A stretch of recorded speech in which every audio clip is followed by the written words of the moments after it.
Hello everyone, I'm Irfan Habib, currently a second year MBBS student from UNC Bhubaneswar.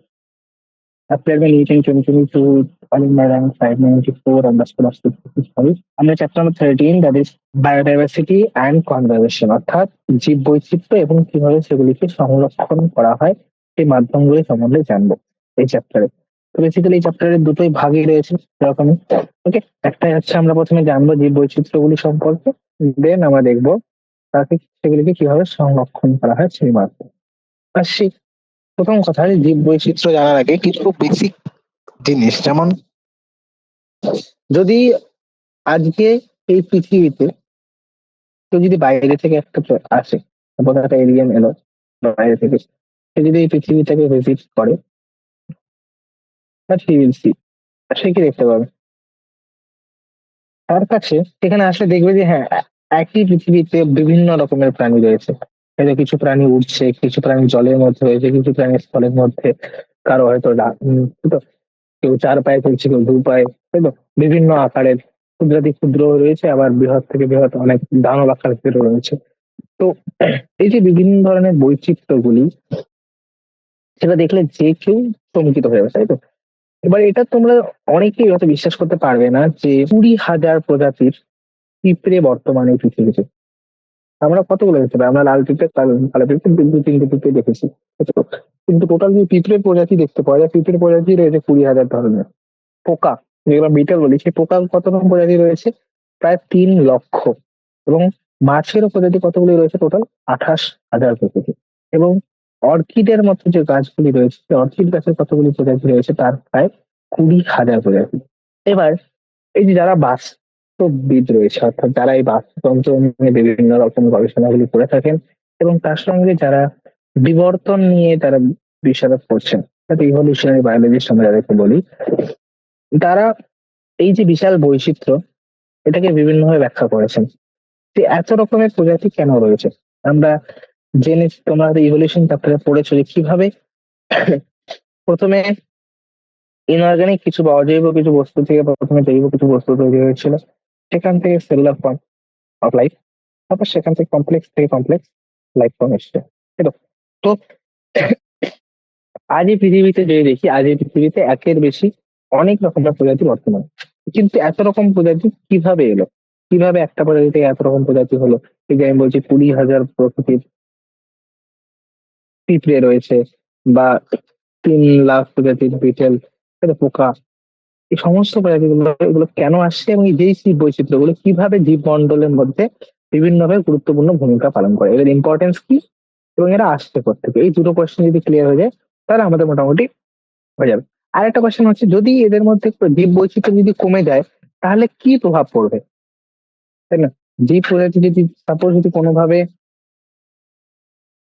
পৃথিবী থেকে জীব, এত রকম যে জীব রয়েছে, সেই জীবের প্রজাতি কমে যায়, সাপোজ ২০,০০০ পিঁপড়ে রয়েছে, তার মধ্যে যদি ২,০০০ পিঁপড়ে কমে গেল, তাকে ১৮,০০০ পিঁপড়ে থাকলে কোনো ক্ষতি হবে? এই জিনিসগুলো আমাদের দেখতে। চলো প্রথমে বুঝে নিই, হোয়াট ইজ বায়োডাইভার্সিটি। বায়োডাইভার্সিটি বা জীব বৈচিত্র্য ডেফিনেশনটা কি, এবং সেটা কিভাবে ব্যাখ্যা করা আছে সেই জিনিসগুলো আছে।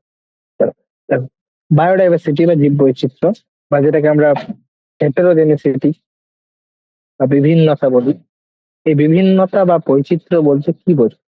দেখো, এই বৈচিত্র্য শুধুমাত্র স্পিসিস লেভেলে নয়। আমি যে বললাম ২০,০০০ প্রকৃতির প্রজাতি রয়েছে, তার মানে এরকম নয় যে শুধুমাত্র প্রজাতিগত ভাবেই বৈচিত্র্য দেখা যায়। বৈচিত্র্য বিভিন্ন লেভেলে হয় বা বিভিন্ন স্তরে দেখা যায়। যেমন ম্যাক্রোমলিকুলার লেভেল থেকে শুরু করো, ঠিক আছে? যে কোষের মধ্যে বৃহৎ জৈব অণুগুলি রয়েছে, ম্যাক্রোমলিকুল গুলি, সেগুলি থেকে শুরু করে সেল, আর সেল থেকে বায়োম অব্দি। আমরা লেয়ার পড়েছি, ইকোলজিক্যাল কিছু লেয়ার আছে, সেই লেয়ার গুলি যেমন আমি লেয়ার ব্যাখ্যা করছি। দেখো, ম্যাক্রোমলিকিউলস, সেগুলি থেকে তৈরি হয় সেল, সেলগুলি মিলে তৈরি করে টিস্যু, টিস্যুগুলি মিলে অঙ্গ, অঙ্গ থেকে তৈরি হয় অঙ্গ মাধ্যম, সেটা অর্গান সিস্টেম, এবং অঙ্গতন্ত্রগুলো মিলে কি তৈরি করে? সেগুলো মিলে তৈরি করে একটা অর্গানিজম। আর অর্গানিজম গুলো হচ্ছে পপুলেশনের অন্তর্ভুক্ত, তারা কমিউনিটির অন্তর্ভুক্ত, তাই তো? তারা তারপরে একটা ইকোসিস্টেম, ইকোসিস্টেম গুলি বায়োস্ফিয়ার, এবং বায়োস্ফিয়ার বায়োম বলতে পারে। তো এই যে বায়োম গুলি বলছি, বায়োম যার মধ্যে সমস্ত রকমের ইকোসিস্টেম গুলো, তাই তো? জলজের ইকোসিস্টেম যত রয়েছে, স্থলজ ইকোসিস্টেম সবগুলো অন্তর্ভুক্ত হয়। তো প্রত্যেকটা স্তরে যদি দেখি, প্রত্যেকটা স্তরেই ভেরিয়েশন, আর প্রত্যেকটা স্তরেই কি রয়েছে, বৈচিত্র্য বা বিভিন্নতা রয়েছে। এবং এই বৈচিত্র্যটা বা এই যে বায়োডাইভার্সিটি টার্মটা প্রথম কে ব্যাখ্যা করেছিলেন? একজন বিখ্যাত বায়োলজিস্ট, নাম হচ্ছে এডওয়ার্ড উইলসন।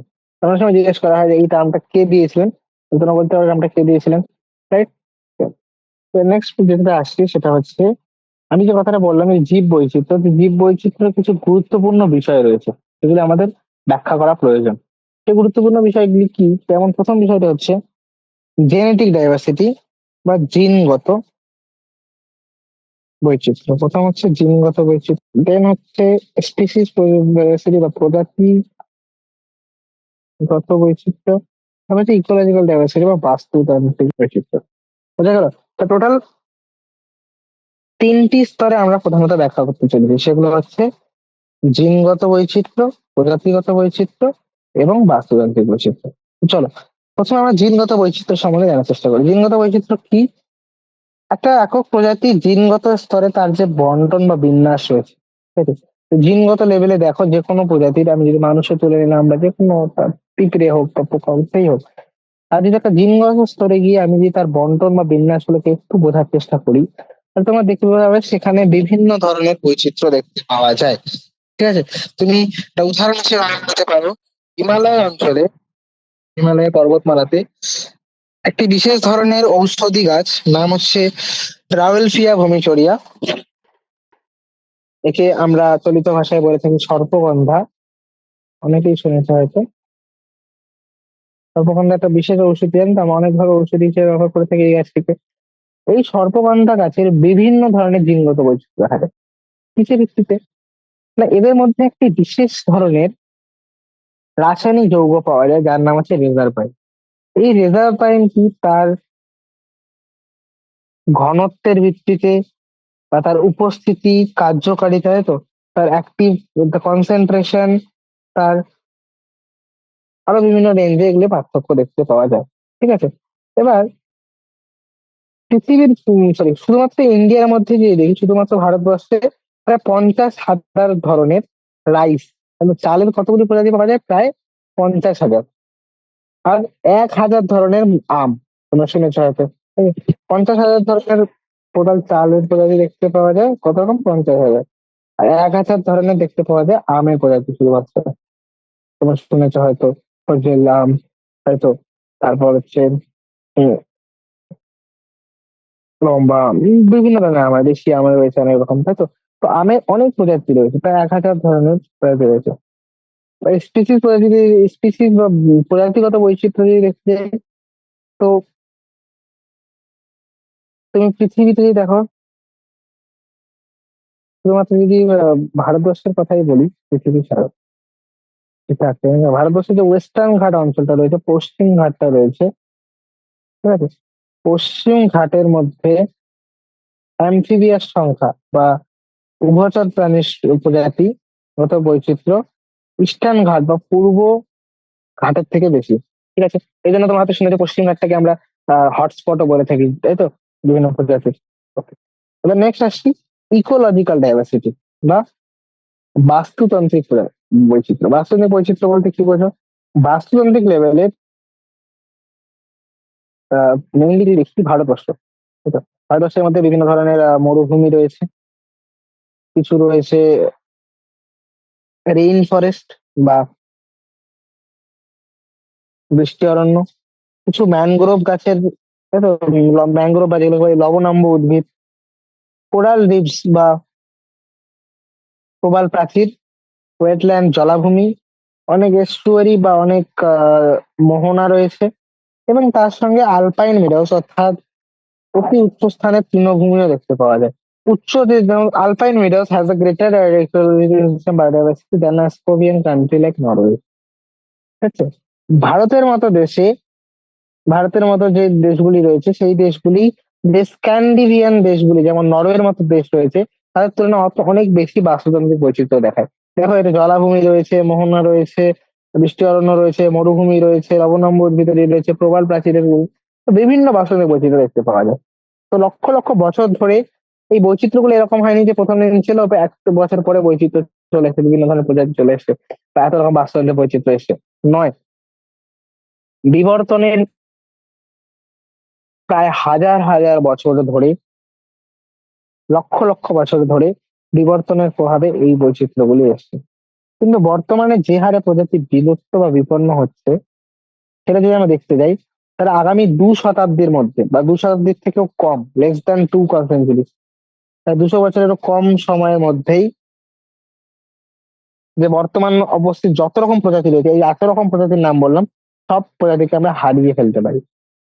তাই আন্তর্জাতিক স্তরে বা ইন্টারন্যাশনাল লেভেলে যদি দেখতে যাও, তখন এই জীববৈচিত্র্য শুধুমাত্র এর গুরুত্বই নয়, একে সংরক্ষণ করাও খুবই একটা গুরুত্বপূর্ণ ভূমিকা, মানে একটা বর্তমান যুগের একটা গুরুত্বপূর্ণ বিষয়, যেটাকে নিয়ে মানুষের সবার কনসার্ন হওয়া উচিত, সবাই সতর্ক হওয়া উচিত, তাই তো? দেখো, এবং এটা সবাইকে বেশি থেকে বেশি লোকের জানা উচিত, যাতে এই জীববৈচিত্র্যের যে সংকটপূর্ণ অবস্থাটা রয়েছে আমরা যেন সবাই উপলব্ধি করতে পারি, এবং কিভাবে সেটাকে নিরাময় করা যাবে, আর কিভাবে সেটাকে সংরক্ষণ করা যাবে। জীববৈচিত্র্য আছে, জীববৈচিত্র্য দেখে শুধু মুগ্ধ হলেই হবে না, ঠিক আছে? সেটাকে কিভাবে সংরক্ষণ করা যাবে, এই যে রেইন ফরেস্ট গুলো ধীরে ধীরে কাটা পড়ছে, কিভাবে তাদের সংরক্ষণ করবে, এই জিনিসগুলি, ঠিক আছে? বায়োডাইভার্সিটি তাহলে 3টি স্তরে পড়লাম প্রধানত: জিনগত বৈচিত্র্য, প্রজাতিগত বৈচিত্র্য এবং বাস্তুতান্ত্রিক বৈচিত্র্য। এবার আসি, পৃথিবীতে টোটাল কত সংখ্যক প্রজাতি রয়েছে এবং এর মধ্যে কত সংখ্যক প্রজাতি ভারতবর্ষের মধ্যে পাওয়া যায়। কারণ আমি বললাম ভারতবর্ষ খুবই বাস্তুতন্ত্রে বৈচিত্র্যপূর্ণ একটি দেশ, তাই তো? নরওয়ের মতো, স্ক্যান্ডিনেভিয়ান দেশগুলোর মতো নয় যেখানে অনেক কম বৈচিত্র্য দেখতে পাওয়া যায়, তাই তো? তো সেই হিসেবেই একটি বর্তমান যুগের যে রেকর্ড গুলি বা বর্তমান যুগের যে রেকর্ড গুলি রয়েছে, তাতে যে তথ্য প্রকাশিত হয়েছে তা অনুযায়ী এখনো পর্যন্ত আবিষ্কৃত এবং নামাঙ্কিত যে দ্বীপগুলি রয়েছে, যেগুলি ডিসকভার্ড হয়েছে এবং তাদের নাম দেওয়া হয়েছে, এরকম অনেক স্পিসিস রয়েছে এবং অনেক এমন প্রজাতি রয়েছে যেগুলোকে আমরা নথিভুক্ত করতে পারিনি, আবার অনেক রয়েছে আমরা করতে পেরেছি।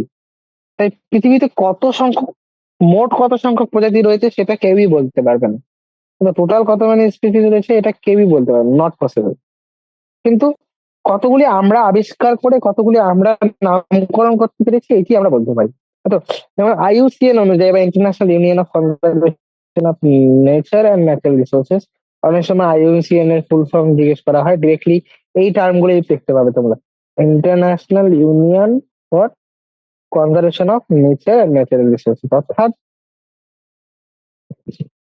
পরিবেশ এবং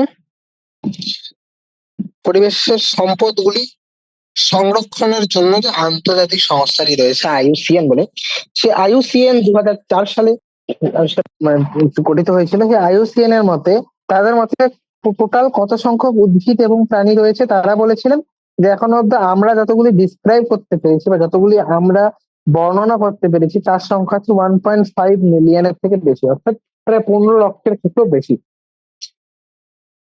ওকে, কিন্তু আমাদের এই আইডিয়া নেই যে এখনো কতগুলি আবিষ্কার করা এবং কতগুলিকে বর্ণনা করা বাকি। অনেকে হয়তো বিভিন্ন ভাবে পরীক্ষামূলক ভাবে একটা অনুমান করেন, অনেকে অনুমান করেছে হ্যাঁ এত সংখ্যক হতে পারে। যেমন বিভিন্ন ট্যাক্সোনমিক গ্রুপদের কাছে বা অনেক এরকম শ্রেণীবিন্যাসগত গোষ্ঠী রয়েছে, যে কোনো একটা নির্দিষ্ট অঞ্চলের যা তাদের মধ্যে যত রকম প্রজাতি রয়েছে, সেই প্রজাতিগুলি সবগুলোই আমরা এখনো পর্যন্ত আবিষ্কার করতে পারিনি। আবার অনেক রয়েছে, কিছু কিছু নির্দিষ্ট অঞ্চল রয়েছে বা কিছু কিছু ট্যাক্সোনমিক গোষ্ঠী রয়েছে যেগুলির প্রায় বেশিরভাগ প্রজাতিকে আমরা ব্যাখ্যা করতে সক্ষম হয়েছি। এবং এই যে ইনভেন্টরির কাজগুলি বা এই যে নাম নথিভুক্তকরণ এবং বর্ণনাকরণের কাজটি, এটি বেশি সম্পন্ন হয়েছে টেম্পারেট এরিয়াগুলিতে বা নাতিশীতোষ্ণ অঞ্চলে, উম, তাদের তুলনায় কেন্দ্রীয় অঞ্চলের তুলনায়, ক্রান্তীয় অঞ্চলগুলির তুলনায়। কেন বলছি এরকমটি? দেখো, কারণ ক্রান্তীয় অঞ্চল যে রয়েছে, ইকুয়েটরের আশেপাশে যেগুলি থাকে সেগুলিকে ক্রান্তীয় বা ট্রপিক্যাল এরিয়া বলে, ঠিক আছে? তো ট্রপিক্যাল এরিয়াগুলির যে জীবের বৈচিত্র্য, তার সাথে নাতিশীতোষ্ণ বা টেম্পারেট এরিয়াটি রয়েছে, টেম্পারেট এরিয়াতে কম জীব বৈচিত্র্য থাকার কারণে এখানের মধ্যে টোটাল যত রকম জীব রয়েছে প্রায় সবগুলিকে আমরা এখনো অব্দি বর্ণনা করতে সক্ষম হয়েছি। কিন্তু টেম্পারেট এরিয়ার মধ্যে যতগুলি রয়েছে সবগুলিকে আমরা এখনো ব্যাখ্যা করতে সক্ষম হইনি, অনেক এখনো ব্যাখ্যা করতে বাকি রয়েছে। ওকে, তো এই জিনিসটাকে মাথায় রেখে যে ক্রান্তীয় অঞ্চলের বেশিরভাগ জীবকে আমরা এখন অব্দি আবিষ্কার করতে সক্ষম হয়নি বা এখন অব্দি বর্ণনা করতে সক্ষম হয়নি, তার ভিত্তিতে অনেকে একটা স্ট্যাটিস্টিক্যাল কম্পারিজন বা তুলনামূলক অনুপাতগুলিকে মনে রেখে অন্য শ্রেণীর প্রাণী বা উদ্ভিদের সাথে এদেরকে ঠিকভাবে বিবেচনা করার পর বা একটা আনুমানিক তারা অনুপাত, তুলনামূলক একটা অনুপাত বের করার চেষ্টা করেছেন, কিন্তু তাদের অনুযায়ী পৃথিবীতে মোট প্রজাতির যে সামগ্রিক বা গ্রস এস্টিমেট, যেটা অনেক আনুমানিক ভাবে অনেকে মোটামুটি ভাবে বলা যেতে পারে যে আনুমানিক 20 থেকে 50 মিলিয়ন, এই যে 10 লক্ষ, তাই তো, 20 থেকে 50 মিলিয়ন জীব পৃথিবীতে রয়েছে। কিন্তু আরেকটু অধিকতর সংরক্ষণাত্মক এবং বিজ্ঞান ভিত্তিক ভাবে যদি দেখি, বিজ্ঞান ভিত্তিক ভাবে এটাকে ধারণার ভিত্তিতে রবার্ট মে যে যুক্তিসম্মত হিসাব দিয়েছিলেন, তার অনুযায়ী টোটাল পৃথিবীর মধ্যে যত রকম জীব রয়েছে তার সংখ্যা হচ্ছে 7 মিলিয়ন। এবং এটা অনেক বেশি লাইক বিজ্ঞান ভিত্তিক এবং অনেক বেশি সংরক্ষণাত্মক। এটা আমরা স্ট্যাটিস্টিক্যাল কম্পারিজন বা তুলনামূলক যে অনুপাতিক যে তুলনামূলক করছি, তুলনাগুলো টেম্পারেট এরিয়া, ট্রপিক্যাল এরিয়ার মধ্যে কতগুলো আবিষ্কার হয়েছে, কতগুলো আবিষ্কার হয়নি তার ভিত্তিতে। তো সেই ভিত্তিতে টোটাল 20 থেকে 50 মিলিয়ন তারা গেস করছেন, তবে রবার্ট মের মতে এটা হচ্ছে। তো এবার তো দেখি যে আহ, পৃথিবীতে যে যে বৈচিত্র্যগুলি রয়েছে তাদের মধ্যে কতগুলি এখনো অব্দি বর্তমান, যেগুলো এখনো অব্দি আবিষ্কার হয়নি, যেগুলো আবিষ্কারের জন্য অ্যাভেলেবল রয়েছে। তো প্রায় 70% যতগুলি এখনো অব্দি বর্ণনা করা সক্ষম হয়েছে সেগুলো হচ্ছে প্রাণী বা অ্যানিমালস। আর প্লান্টস, উদ্ভিদ কত সংখ্যক রয়েছে? উদ্ভিদের মধ্যে অ্যালগি, শৈবাল, ছত্রাক, ব্রায়োফাইট, জিমনোস্পার্ম, যেসব সক্রিয় নিচ্ছি, এগুলি মাত্র 22%। আর অ্যানিমালের মধ্যে যদি দেখি, প্রাণীদের মধ্যে আবার টোটাল জীবের মধ্যে 70% হচ্ছে অ্যানিমাল। আর 70%, এই টোটাল অ্যানিমালের মধ্যে কত পার্সেন্ট আবার এর মধ্যে 70% হচ্ছে ইনসেক্ট। তার মানে হচ্ছে পৃথিবীতে বর্তমান বা 10টি প্রাণীর মধ্যে 7টি প্রাণী হচ্ছে, সরি, 10টি জীবের মধ্যে 7টি জীব হচ্ছে প্রাণী।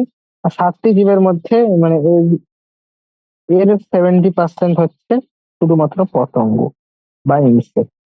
এই যে ফাঙ্গি বা ছত্রাকের যে কতগুলি প্রজাতি রয়েছে, ছত্রাকের প্রজাতির সংখ্যা প্রায় পৃথিবীতে উপস্থিত যতগুলি মাছ রয়েছে, যতগুলি উভচর রয়েছে, যতগুলি সরীসৃপ রয়েছে বা যতগুলি স্তন্যপায়ী রয়েছে, তাদের তুলনায় অনেক বেশি সংখ্যক। তাহলে বুঝতে পারছো, মানে মোটমাট করে একটু বিশ্ব জীব বৈচিত্র্যের যে রূপটা, যেখানে মেরুদণ্ডী প্রাণীগুলি এবং তার সঙ্গে সঙ্গে উদ্ভিদ বিষয়ে আনুপাতিক একটা প্রজাতির সংখ্যা দেখানো হয়েছে। বুঝতে পারছো? তাহলে টোটাল যদি এইটা এতগুলি যদি অমেরুদণ্ডী প্রাণী হয়, তার মধ্যে দেখো 70% প্রায় নিয়ে রেখেছে ইনসেক্ট। আর পতঙ্গ ছাড়া, তাছাড়া পতঙ্গের সঙ্গে রয়েছে মোলাস্ক, ক্রুস্টেশিয়ান গুলি, মোলাস্ক বা কম্বোজ প্রাণীতে বলতে পারো। ক্রুস্টেশিয়া মানে এগুলো আর্থ্রোপোডা কিছু অকস্টেক ক্রাস্টেশিয়া, একটা বিশেষ শ্রেণী, এবং অন্যান্য প্রাণী গোষ্ঠীগুলি। ভার্টিব্রেট বা মেরুদণ্ডীর মধ্যে গুলো যদি দেখি, মেরুদণ্ডী প্রাণীর মধ্যে মাছের সংখ্যা প্রায় 50%-এর কাছাকাছি। তারপরে আছে ফিশের, পরে হচ্ছে বার্ডের পরে অ্যামফিবিয়ান্স, সরি, বার্ডের পরে রেপটাইল। এখানে আনুপাতিক দেখতে পাচ্ছ, আনুপাতিক গেস করা আছে, আনুপাতিক দেখো, বার্ডস, রেপটাইলস, অ্যামফিবিয়ান্স অ্যান্ড দেন এফবিরাম। ঠিক আছে, দেন প্লান্টস, উদ্ভিদ গোষ্ঠীর মধ্যে দেখি, উদ্ভিদ গোষ্ঠীর মধ্যে ছত্রাকের সংখ্যা বেশি, তারপরে আসে গুপ্তবিধি বা অ্যাঞ্জিওস্পার্ম গুলি, এবং তারপরে মস, তার থেকে পরে রয়েছে অ্যালগি, মস, ফার্ন, এবং সবার শেষে লাইকেন। ঠিক আছে, এখানে করতে পারবে ফাঙ্গাস, দেন অ্যাঞ্জিওস্পার্ম, দেন অ্যালগি বা ছত্রাক, তারপরে মস, তারপরে ফার্ন, সবার শেষে লাইকেন। ঠিক আছে? তো বেসিক্যালি তোমাদের হয় এদের এই ছকগুলো তুলে দেওয়া হবে, এই ডায়াগ্রাম গুলো তুলে দিয়ে একটা যে কোনো মিসিং করে দিয়ে বলা হবে যে এটি কি শনাক্ত করো। তারপর আমি যদি এরকম দিয়ে দিই, এখানে একটা বক্স দিয়েছিলাম, বলে এটা কি, এটা ফাঙ্গাস মিশিয়ে দিলাম, মহাকাশ মিশিয়ে দিলাম। এরকম করে পুরো জিজ্ঞেস করা বা আনুপাতিক ভাবে জিজ্ঞেস করা হতে পারে যে এদেরকে বিশেষ অ্যারেঞ্জে সার্চ করে, যেখানে ফাঙ্গাস দেওয়া হলো, অ্যালগি দেওয়া থাকলো, লাইকেন দেওয়া থাকলো, আর হচ্ছে মস দেওয়া থাকলো। করতে পারবে অ্যারেঞ্জ এদেরকে। ওকে, এবার এখানে একটা জিনিস খুবই গুরুত্বপূর্ণ এবং ব্যাখ্যা করা দরকার হয়ে পড়ে। তো হচ্ছে এই যে আমি এতগুলি আনুপাতিক অনুপাত দেখাচ্ছি, তারপর জীব বৈচিত্র্য দেখাচ্ছি, কোথাও কিন্তু আমি কোনো প্রোক্যারিওটের নাম নেই বা প্রোক্যারিওট জীবদের নাম একবার নেওয়া হয়নি। কেন? এমনটি কেন? কারণ প্রোক্যারিওটিক জীব বা যে আণুবীক্ষণিক জীবগুলো, প্রোক্যারিওটিক জীব রয়েছে, এরা বেশি জায়গায় হচ্ছে আণুবীক্ষণিক। এবং বৈজ্ঞানিকরা এখনো অব্দি এটা সম্বন্ধে শিওর নন যে টোটাল কত সংখ্যক প্রোক্যারিওটিক জীব বর্তমান থাকতে পারে। কারণ না আমরা তাদেরকে কোনোভাবে ব্যাখ্যা করতে পারছি, না তাদের সম্বন্ধে সম্পূর্ণরূপে বর্ণনা করা সক্ষম হয়েছে। তুমি এখনই এক মুঠো তোমার মুঠের এক মুঠ, তাই তো, এক মুষ্টি যদি বন্ধ করে নাও তাহলে সেই এক মুঠোর মধ্যেই প্রায় কত লক্ষ লক্ষ অণুজীব রয়েছে, তাই তো। এবং তার না জানি কত রকম প্রজাতি প্রত্যেক সময় সময় বিবর্তন হচ্ছে, কারণ তাদের লাইফ সাইকেল শর্ট, তাই তো। এদের মধ্যে বিবর্তনের সংখ্যা অনেক বেশি। তাই জীববৈচিত্র্যের মধ্যে আমরা এই সমস্ত জিনিসগুলি, অর্থাৎ আদি কোষীয় বা যে প্রোক্যারিওটিক জীবগুলো রয়েছে এদের কোনো কোনো তথ্য নেই।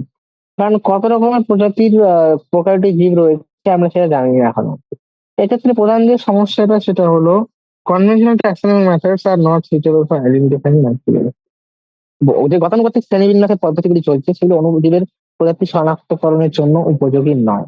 এবং বহু অণুজীব প্রজাতি রয়েছে যেগুলি পরীক্ষাগারে পুষ্টি মাধ্যমে বৃদ্ধি ঘটানো সম্ভব নয়, তাই তো। এরকম অনেক জীব রয়েছে যেগুলিকে আমরা কালচার মিডিয়ামের মধ্যে বা পুষ্টি মাধ্যমে বৃদ্ধি করাতে পারি না। আবার আমাদের কাছে এত রকম মাধ্যমও নেই যে আমরা সব ধরনের অণুজীবকে শনাক্ত করতে পারি। তো যদি আমরা এদের বায়োকেমিক্যাল বা জৈব রাসায়নিক এবং তার সঙ্গে সঙ্গে আণবিক মানদণ্ডগুলি গ্রহণ করি তাহলে সেক্ষেত্রে এদের প্রজাতি বৈচিত্র্য বা সংখ্যা লক্ষের থেকেও বেশি, আচ্ছা লক্ষাধিক। তো দেখা যাবে একটা স্পেসিসের, একটা বিশেষ ধরনের অণুজীবের এত রকম প্রজাতি রয়েছে টোটাল ইউক্যারিওট দেশ সমন্বয়ে, তাই তো। অনেক বেশি সংখ্যক প্রজাতি সম্ভব। ওকে, এবার এটা এইখান থেকে গেস করতে পারো যে আমাদের ভারতবর্ষ কতটা বেশি বৈচিত্র্যপূর্ণ। যে ভারতবর্ষ টোটাল পৃথিবীর, তাই তো, পৃথিবীর যে ভূপৃষ্ঠ রয়েছে তার প্রায় 2.4%, 2.4% ল্যান্ড, ও 2.4% ভূপৃষ্ঠ দখল করে রয়েছে। কিন্তু বায়োডাইভার্সিটি কত সংখ্যক? বায়োডাইভার্সিটি হচ্ছে 8.1%, 8.1%। এটা খুবই বেশি চিত্তাকর্ষক, তাই তো, তাই নাকি? দেখো, আহ এই জন্য আমাদের ভারতবর্ষ পৃথিবীর যে টোটাল 12টি মেগা ডাইভার্সিটি কান্ট্রি রয়েছে, তাই তো। পৃথিবীর যে 12টি মেগা ডাইভার্সিটি দেশ রয়েছে তাদের মধ্যে একটি অন্যতম দেশ হচ্ছে ভারতবর্ষ। প্রায় 45,000, তাই তো, 45,000, 45,000 এত ধরনের প্রজাতি রয়েছে শুধুমাত্র উদ্ভিদের। এবং তার প্রায় দুগুণ অর্থাৎ প্রায় 90,000 থেকে 1 লাখ অব্দি রয়েছে। এখন অব্দি কতগুলি ডিসকভার করা বাকি রয়েছে? তো সেই হিসেবে যদি দেখি, দেখো এখন অব্দি 22% আমরা ডিসকভার, 22% টোটাল স্পিসিস ডিসকভার হয়েছে। তো তাহলে এখন অব্দি তার প্রায় 68% বাকি, সরি 68 না 78% এখনো বাকি রয়েছে। তো এটা 3 গুণের থেকেও বেশি, তাই নাকি? 3 গুণের থেকে বেশি আবিষ্কার বাকি। তাহলে কত সংখ্যক প্ল্যান্ট এখন আমাদের আবিষ্কার করা বাকি? তো অনেকে বলে যে অনেকে 1 লক্ষ এখনো উদ্ভিদের প্রজাতি এবং প্রায় 3 লক্ষ অ্যানিমাল বা প্রাণীর প্রজাতি আবিষ্কার করা এখন অব্দি বাকি রয়েছে, তাই তো, এখন অব্দি বাকি আছে। তা আমরা কি কখনোই এই বায়োলজিক্যাল ওয়েলথ সম্বন্ধে বা ভারতবর্ষের যে জীব বৈচিত্র্য সংখ্যা এই অনুপাতটা কি কখনো আমরা অনুমান করতে সক্ষম হব? তো যদি আমাদের কাছে বর্তমান যত রকম ব্যাপক পরিমাণ যে মানব সম্পদ বা ম্যান পাওয়ার রয়েছে, ঠিক আছে, এবং তাদের কাজগুলি সম্পূর্ণ করার জন্য যদি সমস্ত রকম প্রয়োজনীয় সময়কালে যদি বিবেচনা করি তাহলে সেক্ষেত্রে দেখা যাবে যে আমাদের কাছে এত বেশি সংখ্যক পরিমাণে না ট্যাক্স, লাইক মানব সম্পদ রয়েছে, মানে এত সংখ্যক লোকও আমাদের, এত সংখ্যক মানব ম্যান পাওয়ার নেই আমাদের কাছে। আবার তার সঙ্গে সঙ্গে যে সমস্ত প্রয়োজনীয় যে রিকোয়ারমেন্ট গুলি রয়েছে সেগুলো সম্পন্ন করার ক্ষমতা আমাদের কাছে নেই, ঠিক আছে। তো এই সিচুয়েশনটা খুবই লাইক খুব একটা আশাহত অবস্থার সৃষ্টি হয়, কারণ যখন আমরা এটা বুঝতে পারি যে এমন কিছু প্রজাতি, মানে বেশিরভাগ প্রজাতির একটা বিশেষ অংশ রয়েছে বা একটা বড় অংশ রয়েছে যেটা হয়তো আবিষ্কার হওয়ার আগেই বিলুপ্ত হয়ে যাবে। যে হারে পৃথিবীতে দূষণ চলছে, তো কিছু প্রজাতি যেগুলিকে হয়তো আমরা কোনোদিন আবিষ্কারই করতে পারবো না, সে আবিষ্কার করার আগেই হয়তো এরা দেখা যাবে এরা বিলুপ্ত হয়ে গেছে। এটাকে অনেক সময় অনেকে এভাবে তুলনা করেন যে এটা অনেকটা এরকম যে হয়তো আমরা প্রকৃতির যে জীবজ লাইব্রেরি রয়েছে সেই গ্রন্থাগারে গিয়ে আমরা সেখান থেকে একটা বইয়ের যখন শিরোনামের তালিকা প্রস্তুত করছি, হ্যাঁ, বইয়ের যখন আমার ক্যাটালগটি জাস্ট খুলে দেখছি ততক্ষণে হয়তো দেখা যাবে গ্রন্থাগারে আগুন ধরে গেছে, তাই তো। হয়তো আমরা এখন একটা বইয়ের ফার্স্ট পেজে পড়ে আছি আর এদিকে পুরো গ্রন্থাগারে পুরো লাইট দিতে আগুন নিবে, এরকম অবস্থা।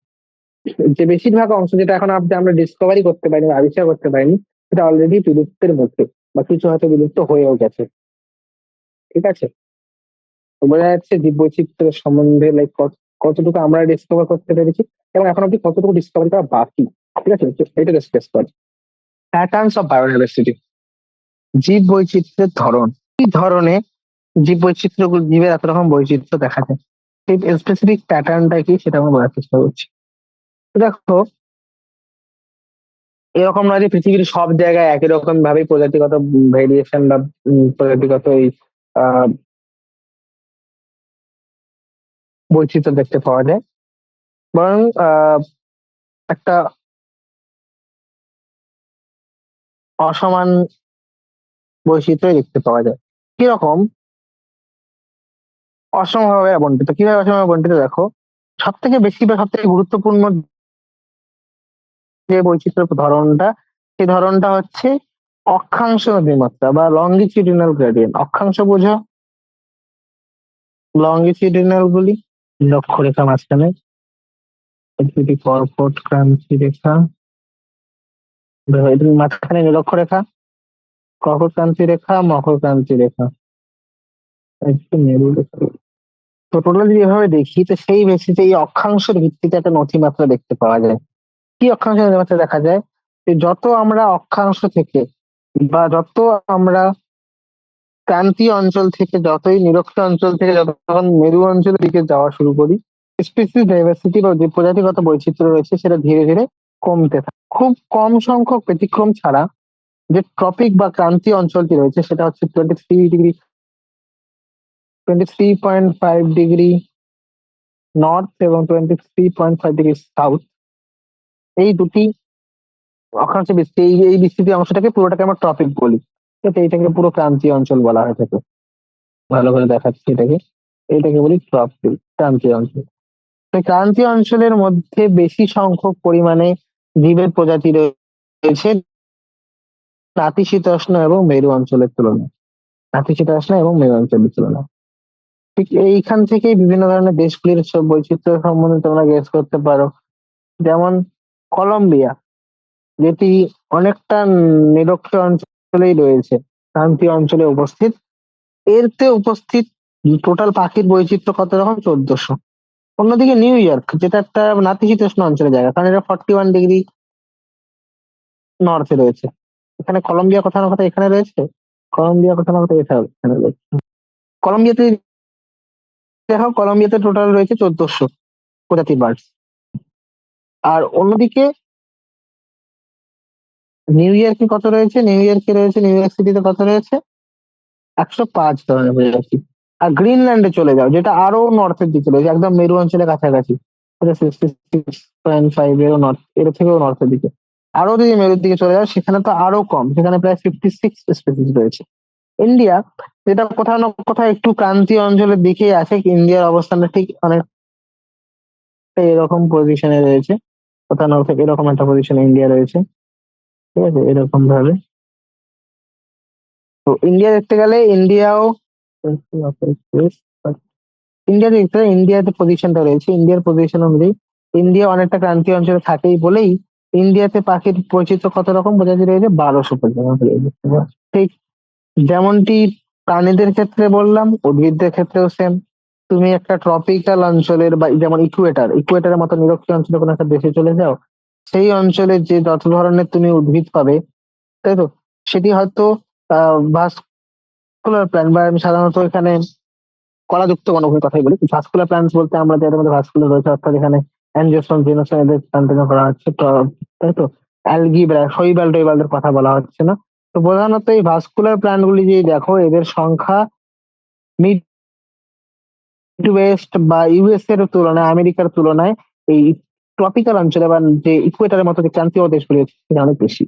এরকমই আরেকটি বিশেষ উদাহরণ হচ্ছে, যদি তোমরা কখনো অ্যামাজন রেইন ফরেস্ট, তো অ্যামাজনের যে বৃষ্টি অরণ্যটি রয়েছে, সেখানে যদি কেউ গেছে, এটা সাউথ আমেরিকা উপস্থিত। তো সেই সাউথ আমেরিকার অ্যামাজন রেইন ফরেস্টের মধ্যে আমাজন বৃষ্টি অরণ্য বলা হয়, যেটি পৃথিবীর সব থেকে বেশি পরিমাণ, সর্বাধিক পরিমাণ জীব বৈচিত্র্য দেখতে পাওয়া যায়। পৃথিবীতে সর্বাধিক পরিমাণ জীব বৈচিত্র্য দেখা যায় কোথায়?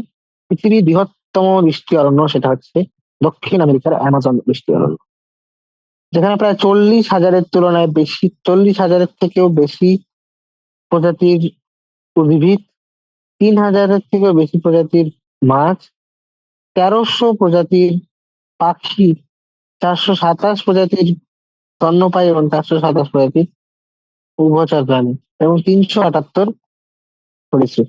দেখো এক্সাক্ট ঠিক নাম্বার গুলো দরকার নেই, বাট এক্সাক্ট একটা আইডিয়া রাখো যে হ্যাঁ, ফিশের সংখ্যা বার্ডসের তুলনায় 2 গুণের থেকে বেশি, তার 3 গুণের থেকে কম হচ্ছে ম্যামালস এবং অ্যাম্ফিবিয়ান, তাদের সংখ্যা প্রায় সেম। যেটা স্পেসিফিক আইডিয়া রাখো, সব থেকে বেশি পরিমাণে প্লান্টস রয়েছে, প্লান্টস থেকে অনেক কম রয়েছে ফিশ, তারপরে রয়েছে বার্ড, তারপরে হচ্ছে ম্যামালস এবং অ্যাম্ফিবিয়ান্স, তারপরে রেপটাইলস, আর ইনভার্টিব্রেট গুলোতে এর থেকে প্লান্টের থেকেও বেশি। তো এই একটা রেশিওটা মনে রাখো, এটা দরকার দেবে অনেক সময়।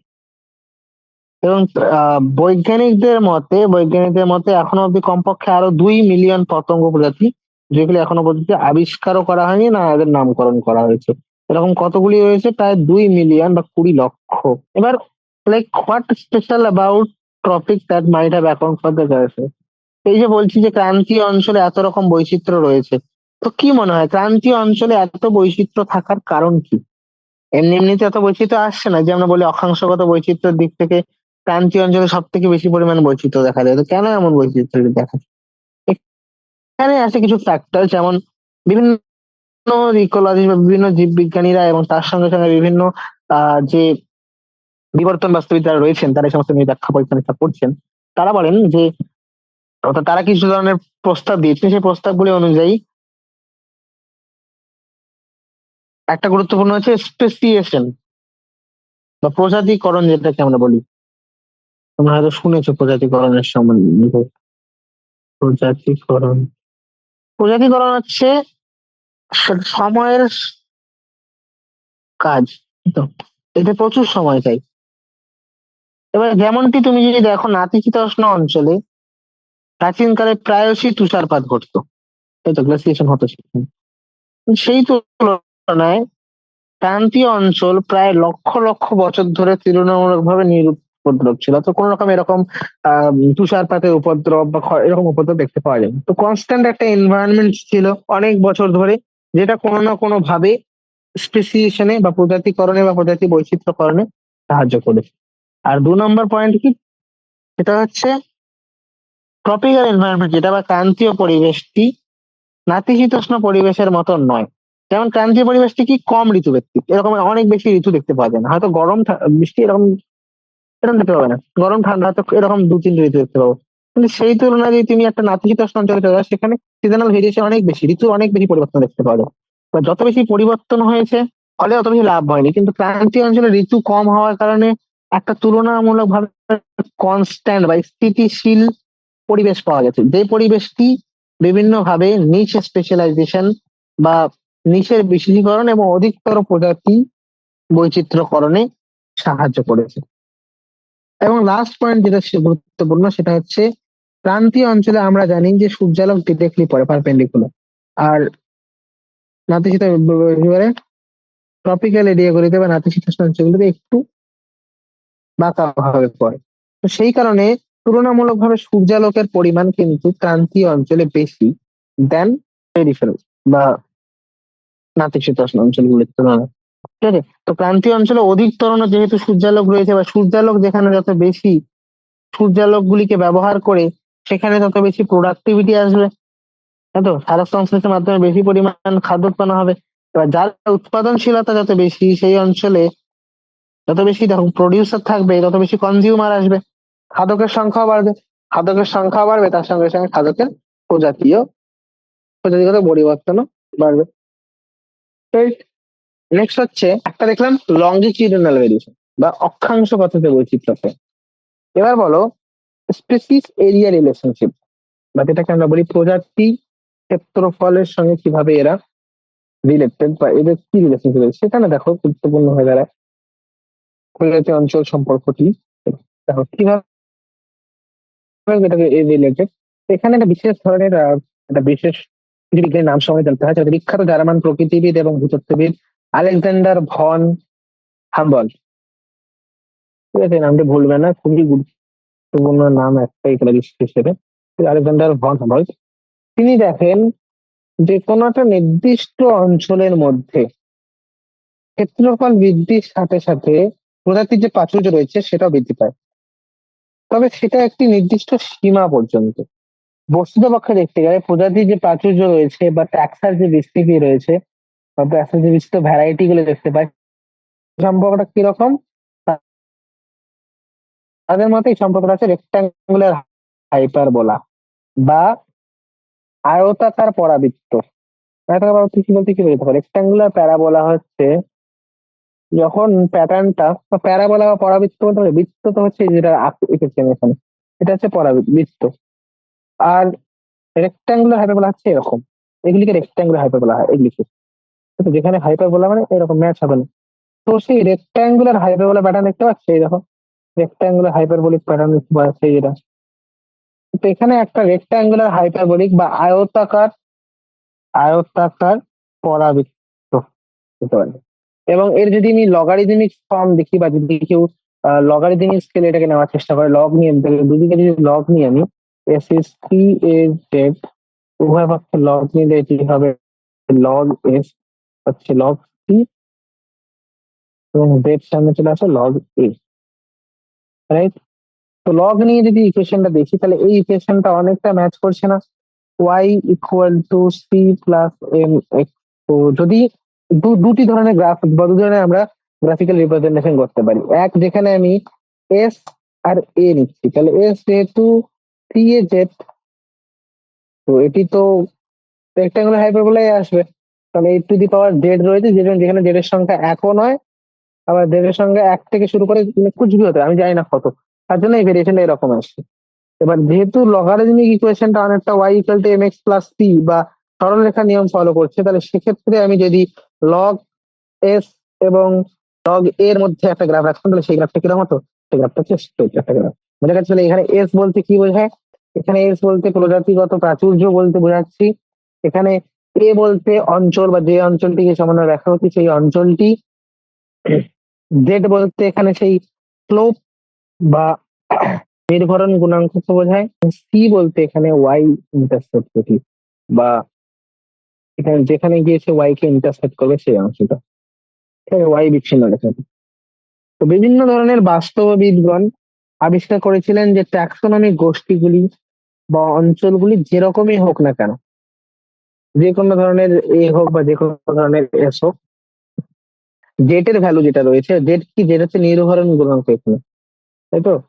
কোন হারের লাইনটা কিরকম স্লোপ দেখাচ্ছে, ট্যান থিটাই হচ্ছে এখানে জেডটা। কিন্তু বাস্তবে জেড কি রিফ্লেক্ট করে? বাস্তবে তো জেড আমাদের বোঝায় রিগ্রেশন কোএফিসিয়েন্ট, তাই তো? বাস্তবে জেড কি? বাস্তবে জেড হচ্ছে রিগ্রেশন কোএফিসিয়েন্ট। তো যে কোনো অঞ্চলের ক্ষেত্রেই এর ভ্যালু সাধারণত 0.1 থেকে 0.2 এর মধ্যে হয়। যে কোনো ট্যাক্সোনমিক এরিয়া নিয়ে নাও বা যে কোনো অঞ্চল নিয়ে নাও, ঠিক আছে? সেটা হতে পারে ব্রিটেনের মধ্যে উদ্ভিদের, বা ক্যালিফোর্নিয়ার মধ্যে পাখির, বা নিউ ইয়র্ক শহরের মধ্যে কম্বোজের হোক, সবার মধ্যে প্রায় জেড এর সংখ্যা 0.1 থেকে 0.2। কিন্তু এই স্পেসিফিক এরিয়া রিলেশনশিপ যেটা রয়েছে, বা তুমি যেটা বলছো যে প্রজাতি অঞ্চল সম্পর্কিত যে যে সম্পর্কটা রয়েছে, সমগ্র মহাদেশের মতো কোনো একটা বিশেষ অঞ্চলের ক্ষেত্রে, ঠিক আছে? অনেক বড় যদি একটা অঞ্চল নিই, সাপোজ মহাদেশের মতো একটা বৃহৎ অঞ্চল নিলাম, তো খুব বড় বা খুব বৃহৎ অঞ্চলের ক্ষেত্রে এরকম যে স্পেসিস এরিয়া যে রিলেশনশিপটি রয়েছে, সেখানে এই স্লোপটা অনেক স্টিপ হয়ে যায়, মানে আরো বেশি খাড়া হয়ে যায়। তো খাড়া হয়ে গেলে জেটের ভ্যালু বৃদ্ধি পায়। তো সেক্ষেত্রে জেটের ভ্যালু সাধারণত 0.2 থেকে 1.2 হয়ে থাকে। উদাহরণ হিসেবে তোমরা দেখতে পারো ফলভোজী যেগুলি পাখি রয়েছে, যেগুলিকে আমরা ফ্রুগিভোরাস বার্ড বলি, যারা ফল খায়। ফ্রুগিভোরাস বার্ড হোক বা ম্যামাল হোক, ক্রান্তীয় অঞ্চলে এদের স্লোপের সংখ্যা কত হয়? এদের যে জেটের ভ্যালু সেটা হচ্ছে 1.1, বুঝতে পারছো? 0.6 থেকে 1.2, তাহলে সেক্ষেত্রে স্লোপটা আরো বেশি খাড়া হবে এরকম, ঠিক আছে? আর এই স্লোপটা খাড়া হওয়া বা স্লোপ কমে যায়, এর তাৎপর্য কি? এর তাৎপর্য হচ্ছে এর তাৎপর্য হচ্ছে দেখো, দু ধরনের গ্রাফে আছে, একটা বেশি খারাপ আর একটু কম খারাপ। ঠিক আছে? একদিকে রয়েছে এস আর একদিকে রয়েছে এ। একদিকে রয়েছে স্পিসিস বা প্রজাতির সংখ্যা, অন্যদিকে রয়েছে যে পরিমাণ অঞ্চলের মধ্যে আমি গণনা করছি সেই অঞ্চলটি, সেই অঞ্চলটি। তো সাপোজ এদিকে এস আর এদিকে এ নিলাম। এস, এখানে জেড এর ভ্যালু সাপোজ 0.1, সরি এখানে মনে করো 0.6 এর থেকে বেশি, 0.61.2, এটা হবে 0.2। দেখো যদি খাড়া হয় তার মানে হচ্ছে অল্প অঞ্চলের মধ্যে, খুব অল্প পরিমাণ এরিয়ার মধ্যে বেশি পরিমাণ স্পিসিস চেঞ্জ হচ্ছে। তাহলে অল্প একটু অঞ্চলের মধ্যে বেশি ধরনের প্রজাতিগত বৈচিত্র্য দেখতে পাওয়া যাচ্ছে।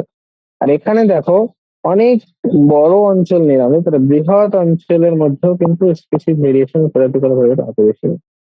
তাহলে জেড এর ভ্যালু যত বেশি হবে বা এই গ্রাফটি যত বেশি খাড়া হবে, তাই তো এই যে রেখাটি রয়েছে, রেখাটি যত বেশি খাড়া হবে তত বেশি প্রজাতিগত পরিবর্তন দেখতে পাওয়া। তাহলে বিশেষ ক্ষেত্রে যখন আমরা এখন একটা প্রজাতি নিয়ে থাকি, সেটা যখন মহাদেশের কথা বলি, তখন এই মহাদেশের ক্ষেত্রে যেটা হলো বেশি হয়, কারণ সেখানে অল্প পরিমাণ এরিয়া চেঞ্জ হলেই প্রজাতি চেঞ্জ অনেক বেশি। কিন্তু একটা নির্দিষ্ট অঞ্চল, যেমন কোনো শহর নিয়ে নিলাম, হ্যাঁ, এখানে যে কোনো প্রজাতির ক্ষেত্রে এই যেটা হলো সাধারণত বিরূপণ বিরূপণ ঠিক আছে, বুঝা গেছে? ইকোসিস্টেমের মধ্যে বা বাস্তুতন্ত্রের মধ্যে জীব বৈচিত্র্যের ভূমিকা কি? এতক্ষণ ধরে এই যে জীব বৈচিত্র্যের এত রকম প্রকারের জীব বৈচিত্র্য দেখলাম, জীব বৈচিত্র্য ইন্ডিয়ার মধ্যে কি রকম প্যাটার্ন রয়েছে, পৃথিবীর মধ্যে কত রকম রয়েছে, তারপরে দেখলাম প্রজাতি অঞ্চলের সম্পর্ক এবং লঙ্গিটিউডিনাল যে ভ্যারিয়েশনটা মেরু অঞ্চলের তুলনায় ক্রান্তীয় অঞ্চলে বেশি। তো এর প্রভাবে আমাদের ইকোসিস্টেমে বা বাস্তুতন্ত্রের মধ্যে কি ভূমিকা পড়ছে বা কি প্রভাব পড়ছে, এখানে এটা জানা জরুরি যে যে কোনো কমিউনিটিতে, সরি, যে কোনো একটা ফাংশনিং ইকোসিস্টেম, যে কোনো একটা কার্যকরী সম্প্রদায়ের ক্ষেত্রে তার মধ্যে উপস্থিত প্রজাতির সংখ্যা ম্যাটার করে। এবার কিভাবে এটা ম্যাটার করে, এটা কোনো একটা বাস্তুতন্ত্রের মধ্যে কতগুলি প্রজাতি রয়েছে সেটা কিভাবে সেই যে বাস্তুতন্ত্রের কার্যকারিতায় ভূমিকা পালন করে। তো বিভিন্ন ইকোলজিস্টরা বা বিভিন্ন জীববিদ্যা দ্বারাই দ্বারা এই সমস্ত বিশেষজ্ঞ রয়েছেন, তারা ঠিক সঠিক উত্তরটা কেউই দিতে পারেনি। তো অনেক বহু দশক ধরেই আর এই যে বিষয় বাস্তুবিদরা রয়েছে তারা বিশ্বাস করছেন যে যত বেশি সম্বন্ধ প্রজাতি হবে, তো মনে করো যে অঞ্চলে বেশি প্রজাতি রয়েছে, যে তুলনামূলক ভাবে যে অঞ্চলে কম রয়েছে তার থেকে যে অঞ্চলে বেশি রয়েছে, ঠিক আছে, সেখানে একটা স্টেবিলিটি দেখতে পাওয়া যায়, স্থিতিশীলতা দেখতে পাওয়া যায়। এবার এক্স্যাক্টলি সেখানে স্টেবিলিটি বা আমরা স্থিতিশীলতা বলতে কি বুঝি, তো যখন আমি বায়োলজিক্যাল কমিউনিটির কথা বলি, তো এই যে আমরা বলছি যে স্টেবিলিটি বা স্থিতিশীলতা, ঠিক এখানে স্থিতিশীলতা বলতে কি বোঝাচ্ছি? স্থিতিশীলতা বলতে হচ্ছে যখন এক বছর থেকে অন্য বছর, ইয়ার টু ইয়ার, বছরের পর বছর, যেখানে সেখানে প্রোডাক্টিভিটি বা আলটিমেটলি দেখো আমরা কোনো ইকোসিস্টেমের ফাংশনালিটি কিভাবে ডিফাইন করি, তার মধ্যে বিয়োজন, তাই তো, প্রোডাক্টিভিটি, এই সমস্ত জিনিসগুলো পড়েছিলাম না আমরা ইকোসিস্টেম চ্যাপ্টারে। সেরকম যত বেশি উৎপাদনশীলতা হবে, তত বেশি যেমন কার্যকারিতা, তেমনি তখন স্থিতিশীলতা কখন বলবো, কারণ উৎপাদনশীলতা বছর পর বছর চেঞ্জ হচ্ছে না, সেটাও স্থিতিশীল, তখনই বলবো যে হ্যাঁ সেই বিশেষ বাস্তুতন্ত্রটি স্থিতিশীল হয়েছে। তো এর কি করতে হয়, এইটার হচ্ছে এটিকে রেজিস্ট্যান্ট হতে হবে যে কোনো ধরনের পরিবর্তনের থেকে, যেন এটির মধ্যে কোনো পরিবর্তন আসে, যেন কোনো রকম প্রভাব না পড়ে উৎপাদনশীলতায়। আর 2 নম্বর হচ্ছে বাইরে থেকে যদি কোনো প্রজাতি এসে প্রবেশ করে, যেটাকে আমরা এলিয়েন স্পিসি বলি, তার প্রভাবে যেন কোনো রকম গুরুত্বপূর্ণ ভূমিকা পালন। তো এক হচ্ছে যে সমস্ত পরিবর্তনগুলি পরিবেশের মধ্যে হচ্ছে, সেই পরিবেশের পরিবর্তনের কারণে যেন কোনো প্রভাব না পড়ে। আবার তেমনি বাইরে থেকে কোনো বাহ্যিক প্রজাতি যদি প্রবেশ করে, সেই বাহ্যিক প্রজাতির প্রবেশের ফলেও যেন কোনো রকম খুব বেশি পরিবর্তন না হতে। আমরা এখন অব্দি ঠিক সঠিকভাবে এটা জানতে পারিনি যে কিভাবে এই সমস্ত অ্যাট্রিবিউট গুলি, অর্থাৎ আমি যেমন বলছি যে উৎপাদনশীলতা হয়ে গেল বা এই সমস্ত জিনিসগুলি কিভাবে এলিয়েন স্পিসিস এর প্রতি রেজিস্ট্যান্ট আছে বা স্থিতিশীলতা, এই সমস্ত জিনিসগুলি কিভাবে ব্যাখ্যা করছে। তো সেখানে ডেভিড টিলম্যানের একটা বিশেষ গুরুত্বপূর্ণ তিনি কিছু প্রস্তাব দিয়েছিলেন। সেই প্রস্তাবটি অনুযায়ী তিনি বলেছিলেন যত বেশি পরিমাণ স্থিতিশীল কোনো একটি বাস্তুতন্ত্র হবে, তত ভালোভাবে সেখানে বায়োমাস তৈরি হবে। তো জৈব দিকগত দিক থেকে দেখতে গেলে সেটির পরিমাণ অনেক বেশি, তাই নাকি? দেখো, ডেভিড টিলম্যান বলেছেন, ডেভিড টিলম্যান কি করেছেন, ডেভিড টিলম্যান একটি নির্দিষ্ট অঞ্চলে ছিলেন। তিনি সেই নির্দিষ্ট অঞ্চলের মধ্যে যখন